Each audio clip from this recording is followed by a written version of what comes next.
If you guys need any cards, packs, sleeves, anything of that nature, shop on TCG Player using my affiliate link in the description. What's good, YouTube? I've been wanting to do a video like this for a while where I go over sort of decks that I think are overrated slash underrated and the reasons why, and for your viewing pleasure, I've included some deck lists for each of the builds just to give you an idea of what I think they should look like. Not every one of these deck lists is mine. Some of them are just straight net decks. Let's get into the discussion.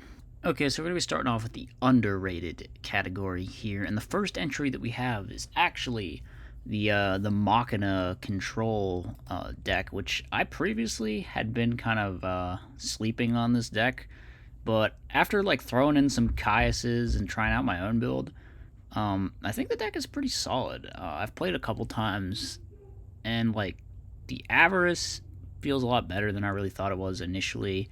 I think Fortress is just an insane boss monster. Gear Frame's an insane normal summon. The Raiko Kai's hamster stuff is obviously just really solid. And like the strategies feels very consistent, very good, very like just good at everything, good at grinding, good at putting on aggression. So I mean, you have lots of generic removal to stuff. I think I really like playing Caius in here. I think people need to get woke on Caius in this deck. Stop playing like DD Warrior Lady or whatever. Or whatever. Like, people throw a lot of random weird stuff in slots in here. And I think Caius is frankly just the way to go. You've got, some amount of Cyber Dragons in most builds. You've got Hamster, you've got like Gores and stuff. You can even bring back Fortress and Tribute for Caius if you really need to. So I think I kind of slept on this deck before, and I really think it's honestly pretty like solidly in like the maybe not top tier, but like right below, with all those other sort of pushing top tier kind of decks. Like maybe I don't really know what would fit into that category. Maybe like Diva Hero and stuff like that. I think Machina is definitely a solid choice, and it's pretty decent against the metagame right now. I think Blackwings are definitely one of the matchups that have been considered very good for this deck because Fortress is very strong against them. Hamster Raiko Kai is very strong against them. You play, some amount of defense that's good against them. You have the Cyber Dragons, just lots of monster removal, lots of spot removal. Fortress obviously being very good because it plays into Kalut really well. So yeah, Machina's underrated deck. Alright, next entry into the underrated category is one that probably shouldn't be that surprising, which is Fairies. Most people consider this to be kind of like a tier 2 rogue threat, probably, but I really think the deck is top tier. Maybe not like number one only deck in S tier, like I'm not going to the comical Keegan Cope level on this deck, but I do think it is in the top tier. I mean, especially in the current meta, you've got to think like Hero Beat and Blackwings are just like such crazy good matchups for this deck. I really do think people overestimate the extent to which Fairies gets blown out by like sideboard cards. I mean, there is deck dev, there is limb, but I mean, these are things that you should be definitely aware of. I mean, it's not even close, honestly, in practice to the extent that like Frogs gets blown out by sideboard cards, and we're gonna talk about Frogs later. But like, it is just like two sideboard cards that are pretty good, but like you should just always have a plan, I guess, for that. And I mean, I don't know, it just like doesn't seem like it happens as often as people say it does when you actually just go through watching Fairy replays. Like, yeah, sometimes you get screwed over and you get varianced out by that, but usually you're just like playing normal Yu-Gi-Oh post board, honestly, is what it looks like. And I mean, the deck just has so many like crazy good things going for it. It's got one of the best boss monsters in the entire format in Christia. It has like the best hand traps in terms of Honest and Orange Light. It has like DD Warrior Lady, which is just a great out for all sorts of different things in the metagame. You can play Triple Book of Moon, which feels really good as well. So there's just so many cool things going on in the Fairy deck, and I really think its matchup spread is very good in the current meta, especially with like Frogs being kind of it's the worst matchup for you, and it's not as prevalent as it was. So I think Fairies are a solid tier 1 threat right now. People need to get on this deck. I think it is very, very good, especially against Hero Beat and Blackwings are just like, I would think of classically just very good matchups for Fairies. You just have endless recruiters. They can like never break through your wall, and yeah, I don't know. I don't know why more people don't play the Fairy deck. The Fairy deck is insanely good still, in my opinion. Last deck that we are going to be talking about in the underrated category is Amaryllis Burn. This is the very first deck that I ever invented. Really put me on the map back in Ribbit 1 of 2022. So that's like over a year ago now, man.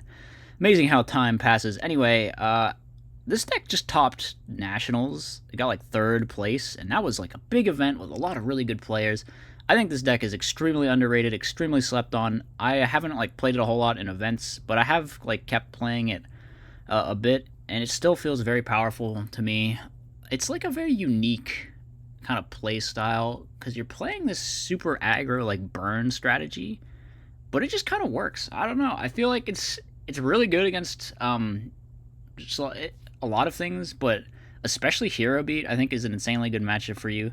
Just because, like, the Endless Titanial means they can never Gem Spark you and stuff. And there's, like, no value Hero Blasts either. They can only out your fields with, like, the Ab-Zero plays, but then that makes them really vulnerable to counter. I think counter is a very scary threat against a lot of decks as well. I definitely think you need to play this card in some capacity for the deck to be workable. Otherwise, it just feels like a lot of matchups are basically unplayable without it. Yeah, I don't know. The core plant engine is just like very good by itself, and then like the Amaryllis burn stuff, it wins game. I don't know. It just like feels like you win games that you shouldn't be able to win because of like even when you're getting outgrinded on card advantage, it's still just like, well, my opponent's down this low on life points, and now they like can't play. Basically, it just like becomes unwinnable for them because of Volcanic Counter and Amaryllis, and it's just this wall that they can't get through without dying. So I think the deck has a play style that is like surprisingly strong. It can definitely catch people off guard. I think it's really good versus Hero Beat. It's like passable versus Blackwing. A lot of people think the Blackwing matchup is weak, and that's because those people cut Volcanic Counter from their deck. If you put Volcanic Counter in, they can just like never Bora Pump hit you, or they'll die. Like literally, it's just, like it's really bad. The Hidden Armory package especially is really strong. Equip spells are like, I mean, specifically Mark of the Rose is one of the big reasons to play these pure plant decks, and I mean, it is just kind of crazy, especially if you consider how much it synergizes with the game plan of this deck, where it's just like, we are going for damage straight away, and it just really works. So I think this deck is one that people should be looking at a lot more in the future. I hope to see more people try it out at events. I think it actually also top 16 at that big German event. I forget, the one Joshua Schmidt topped with his quick draw deck. I forget where it was or what it was called, but yeah, there was an Amaryllis Burn player up there as well. And his build also had counter in it as well, so definitely if you play this build, I want you to put counter in. Not putting counter in is cringe, it's garbage. Anyway, yeah, that's the last entry into the underrated list. We need to have a serious discussion about frogs, alright? Now, when I say this deck is overrated, do I mean that it is not a top-tier deck? No, that is not what I mean. But earlier this year, and like in general in Edison format, there seems to be like a strong sentiment that frogs are like one of the top 2 decks of the entire format. And I just have not seen much evidence of this. I mean, it's topped like, what, a couple times this year? And it's not even like with Fairies where it's maybe, 5% representation max. I mean, Frogs has had crazy good representation at a huge portion of events, and it's just not converting. Like, I don't know, my like best explanation for this is from watching tournaments that Frogs just kind of gets filtered by sideboard cards. At least in terms of top cuts. Like, I've seen it get close a lot, but sooner or later, it always just gets screwed over by Fossil Dyna or Mask of Restrict or Soul Release or whatever. And I mean, that's a big weakness. There's a lot of things about Frogs that feel very unfair, very overpowered, but I just feel the post board for this has to be worse than like any major deck in the entire format, honestly. There are so many Frog hate cards, and everyone plays them in their side because everyone wants to like not lose to Frogs. And yeah, I mean, just look at the receipts. How many? I can't remember. How has it even topped a Ribbit this year? I think it did top Nationals because Frazier took it and got 4th place, but I don't think it topped either Ribbit if I'm remembering that correctly. And I think it topped Deck Devastators 1. are those the only two tops, like high profile events this year? I mean, maybe there's something else I'm forgetting, but there have not been many results for this deck. I mean, it's performing about as well as like some rogue thing, like I bet Diva Hero has more tops just from a true hero alone. Yeah, maybe that's wrong. Some frog fan is in the comments is gonna point out that my statistics are inaccurate or something, but I mean, look at Zombies, look at Blackwings, look at Hero Beat, look at Vayu Turbo. All of those top tier decks are doing way, way more than Frogs, and they're not even really that much more represented. So I don't know what to say. Like, it seems to me like people are just way too high on this deck. Second entry into the overrated list, we have Fitz. Not the deck, the player. Fitz. He's garbage. Okay, I'm just kidding. We're, of course, talking about Disaster Dragons more generally. We have Fitz's list on the screen here, but I'm not, like, here to crap on his version. I just think the entire concept is not that good. Obviously, a lot of people have been playing it lately because it did get first place at Deck of Devastators 4, and that naturally turns a lot of heads. But my take on this deck, and I think this is pretty similar to my take on another deck in the overrated tier, is that when you draw like your Future Fusion, it just feels unfair and it's broken. But when you don't, it just feels like you're playing a bad deck. And more often than not, you don't. And that's kind of just where my opinions on Disaster Dragon begin and end. Like, it just feels like Future Fusion or bust, and I don't think that's particularly good in Edison format, especially considering Edison is a low consistency format. Like, pretty much one of the lowest consistency formats that is out there. So I just don't really feel like, I don't feel like its matchups are particularly good into like Blackwing or Hero Beat or even Frogs, and it just feels like you're hoping to draw Future Fusion enough times that you can like have a run, which is like, it's possible. A couple people have done it, but I'm really just not sold on Disaster Dragon in general.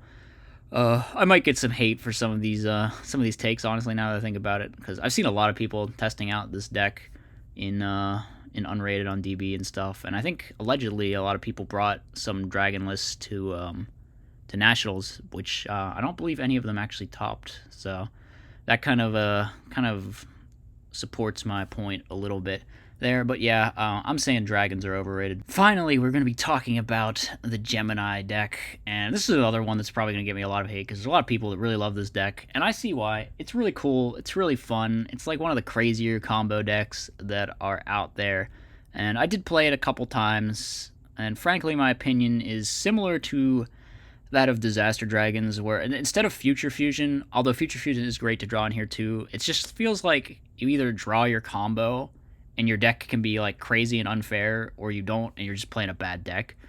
And that's pretty much how I view it. I mean, this deck emerged pretty recently. I guess it must have done something at some tournament somewhere, but I don't remember what tournament it was because I don't know. Maybe I should follow the IRL scene more closely. I think it was an IRL event. Maybe it wasn't. I don't even remember.